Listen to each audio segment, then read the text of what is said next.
Escalating anger on the streets of Minneapolis, with protesters citing not just the fatal shooting of 37-year-old Renee Good, but aggressive tactics by Immigration and Customs Enforcement. They're asking for IDs and passports if you happen to look like you're Latino or you're Somali. Mayor Jacob Frey, along with Minnesota Governor Tim Walz, now under federal investigation by the Department of Justice over an alleged conspiracy to impede federal immigration officers. Renee Good. The DOJ also investigating this incident at a house of worship in St. Paul.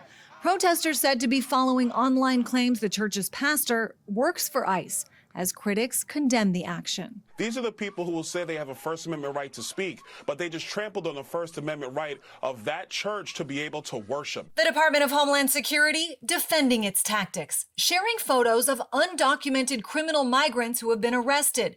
This man from Vietnam, they say, was previously convicted of murder, and one from South Africa previously charged with domestic violence, assault, and possession of methamphetamine. DHS Secretary Kristi Noem announcing in the last 6 weeks, 3,000 criminal illegal aliens have been arrested in Minneapolis.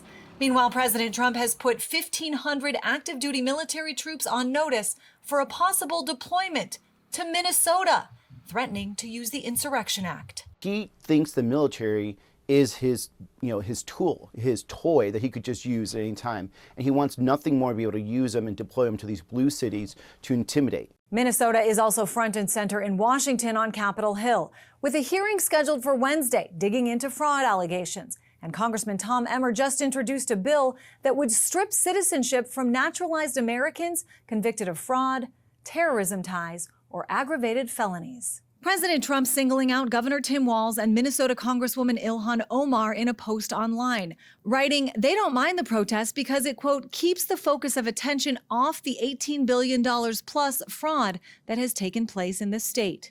This video alleging widespread daycare fraud, one of the reasons for the increased ICE presence in the first place.